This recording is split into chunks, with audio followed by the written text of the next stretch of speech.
क्या हमारे इमोशन का हमारे वातावरण पर हमारे इर्द-गिर्द के परिवेश पर फ़र्क पड़ता है?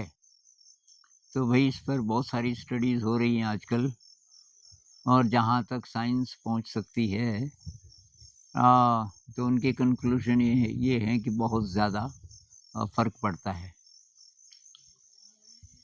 तो ये ब्रह्म कुमारी आप जानते होंगे, एक आध्यात्मिक संगठन है और ये लोग शिविर करते हैं, ध्यान करवाते हैं और इसके अलावा ये बहुत सारे और भी एक्सपेरिमेंट्स ये लोग कर रहे हैं। तो कुछ समय से ये लोग ये वनस्पति पर अ, अध्ययन कर रहे हैं कि हमारा इमोशन अगर पॉज़िटिव हो, तो क्या ये जो पेड़-पौधे हैं इनकी हेल्थ पर कोई फ़र्क पड़ेगा? तो उन्होंने इस पर जितनी अभी तक रिसर्च की है, उससे पता चलता है कि अगर फसल बोई आपने, तो जब वो बीज थे, एक तो बीजों के लिए आपने प्रार्थना की और मेडिटेशन में पहले गए, गहरे मेडिटेशन में, तो उन लोगों को चुनते हैं जो ज़रा गहरे साधक हैं पहले से और वो फ़ोकस करते हैं। उन बीजों पर अपनी एनर्जी को फ़ोकस करते हैं कि जो कॉस्मिक एनर्जी है, उसका आह्वान करते हैं कि वो आप चैनल बन जाएँ और कॉस्मिक एनर्जी आपके थ्रू और वहाँ पहुँचे। उन बीजों उन बीजों में एक प्रकार से कोई नई एनर्जी भर दें। एक तो ये, दूसरा पानी के साथ, जो पानी सिंचाई के लिए यूज़ किया जाता है, तो उसके लिए। तो उन्होंने ये एक्सपेरिमेंट इस तरह किया कि कुछ ऐसे बीज जिनके लिए प्रार्थना नहीं की गई, सामान्य रूप से उगाए गए और ना पानी के लिए कुछ किया गया और फिर ये दूसरे प्रकार के बीज, कि बीजों के लिए भी प्रार्थना की गई और पानी जिससे उनकी सिंचाई हुई, उनके लिए भी, वो पानी के लिए भी, तो बहुत बड़ा अंतर। जिन बीजों के लिए ये प्रार्थना की गई, वो बहुत अच्छे पौधे बने और प्रोडक्शन भी बहुत बढ़िया, उनकी हेल्थ भी बहुत अच्छी और उन पे ये पैरासाइट्स वगैरह भी नहीं लगे। कुछ-कुछ ऐसी स्टडीज़ चल ही रही हैं अभी। मैंने जो पढ़ा हो सकता है कुछ साल पुराना हो, अभी लेटेस्ट क्या है अभी मैं नहीं पढ़ पाया। लेकिन ये जो वाइब्रेशन का साइंस है ये बहुत कमाल की चीज़ है। और वही जो लोग इसको कहते हैं कि ये अंधविश्वास है वगैरह, तो थोड़ा आप ये टाइप करना ब्रह्म कुमारीज़ यौगिक खेती ऐसा कुछ, यौगिक खेती तो आप वहाँ मतलब वैज्ञानिक ढंग से इस पे रिसर्च हो रही है। तो अब उसको भी आप नहीं मानते तब तो भई आप अवैज्ञानिक हैं। तब आप ये मत बोलिए कि ये साइंटिफिक नहीं है, आप ये बोलो कि मैं साइंटिफिक नहीं हूँ, क्योंकि वो तो रिसर्च हुई है ना, तो उसपे तो आपको विश्वास करना पड़ेगा। लेकिन वैसे भी देखा जाए, लोग ऐसी जगह क्यों जाते हैं जैसे मेडिटेशन सेंटर क्यों जाते हैं ध्यान करने के लिए और कहते हैं कि वहाँ की वाइब्रेशन बहुत अच्छी है। बहुत सारे लोग बोलते हैं कि कोई साधु है कहीं गुफ़ा में बैठा हुआ, उनके पास जाते ही ध्यान लगने लग जाता है। ये जो रमण महर्षि जी का आश्रम है, रमण महर्षि जी तो अभी नहीं है, पर उस आश्रम में कहते हैं बहुत बढ़िया वाइब्रेशन है। ये क्या चीज़ है? तो इसका मतलब ये है कि वो जो रमण महर्षि जी की जो एनर्जी थी, जिस एनर्जी को वो चैनल कर पाते थे, मतलब जिस बड़ी ऊर्जा के टच में वो रहते थे हर समय, वो उस जगह में विद्यमान है। कहने का मतलब किसी कमरे में आप ध्यान कर रहे हो, अगर आपका ध्यान अब अच्छा होने लग गया काफ़ी गहरा होने लग गया, तो उसका असर आस-पास जो आपके लोग हैं कमरे में और भी लोग जैसे ध्यान कर रहे हैं, उन पर असर होगा। आपके कमरे की हवा पर असर होगा। अब हवा तो आती-जाती रहती है, लेकिन जो दीवारें हैं, उन पर असर होगा।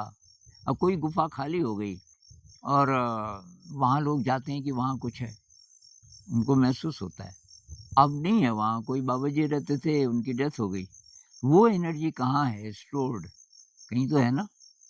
तो वो आपके चारों तरफ जो भी मटेरियल है, उसने वो एब्ज़ॉर्ब कर दी। कुछ जगहों की वाइब्रेशन बहुत नेगेटिव होती है, वहाँ आप ठहर नहीं सकते ज़्यादा। एक बार कोई बता रहे थे कि कृष्णमूर्ति जी को किसी बड़ी कोई पॉलिटिशियन से मिलाने ले गए और वहाँ वो गए, बहुत कम देर बैठे रहे। उन्होंने बोला कुछ तबीयत मेरी ठीक नहीं है, मुझे जाना पड़ेगा।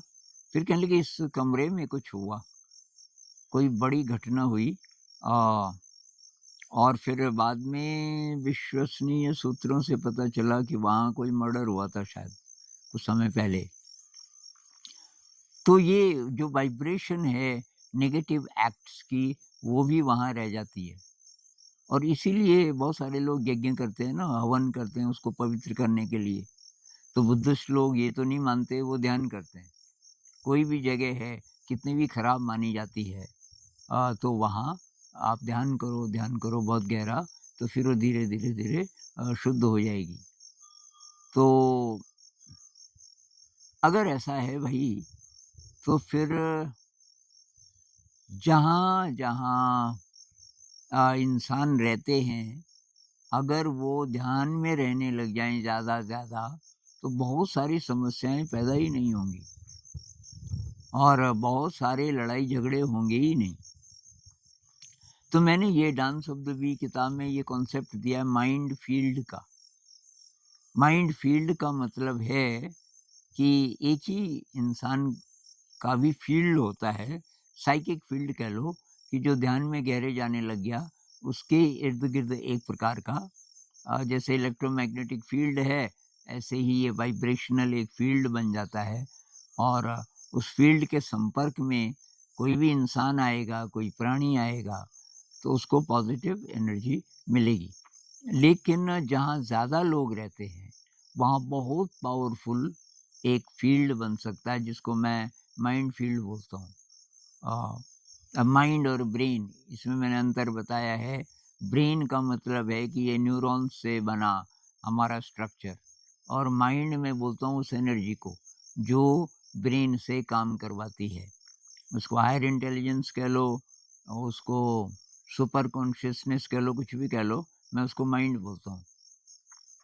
और तब उसका जो फ़ील्ड होगा, उसको माइंड फ़ील्ड बोलेंगे। तो माइंड फ़ील्ड तो है पहले से सर्वत्र, लेकिन हमें एक लोकल माइंड फ़ील्ड बनाना पड़ेगा उसको एक्सेस करने के लिए। जिस तरह से जिस तरह से हमारा जो हायर सेल्फ है वो तो हमेशा हमारे साथ है। लेकिन हमें इसको इस काबिल बनाना पड़ेगा कि हम उसको एक्सेस कर सकें। तो उसी प्रकार से एक वाइब्रेशनल फ़ील्ड तो 2 प्रकार के फ़ील्ड्स हैं। जहाँ-जहाँ लोग हैं लेकिन हार्मनी में नहीं है। मान लीजिए किसी ऑफ़िस में कुछ लोग रह हैं, 10-12 लोग हैं, लेकिन किसी का किसी से कोई मतलब नहीं। कोई ऐसी चीज़ नहीं जो कि उन सबको एक कर दे और वो पॉज़िटिव कोई चीज़ हो, तो वहाँ फ्रैगमेंटेड माइंड फ़ील्ड है। वहाँ हर एक का फ़ील्ड ऐसा है कि दूसरे के साथ मैच नहीं करता।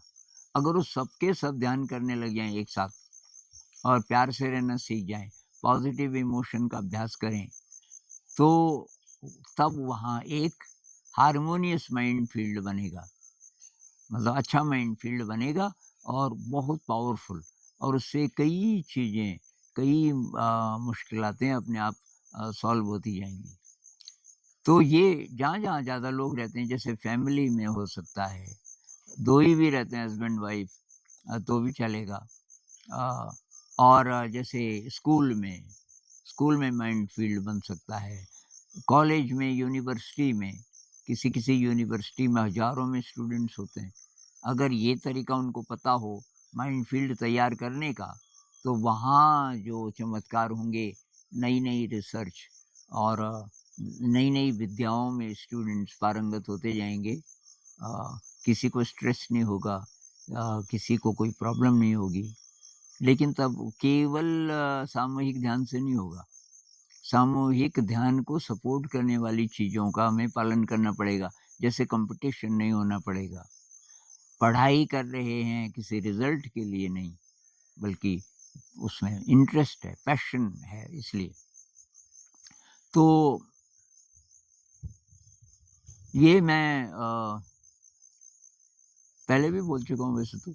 मतलब ये वही बात है कि कैसे करके हम धीरे, धीरे, धीरे करके ऐसे पॉज़िटिव माइंड फ़ील्ड्स बनाते जाएँ, जहाँ-जहाँ हम रहते हों, कि उससे फिर धीरे, धीरे, धीरे, धीरे पूरा जो ग्लोब है हमारा, उसमें चेंज आना शुरू हो सकता है। मान लीजिए कि ये प्रैक्टिस सब करने लग जाएँ, पूरी दुनिया में सभी लोग, कुछ ही समय के लिए भी सही, तो उससे बहुत बड़ा चेंज आ सकता है हमारे प्लेनेट में।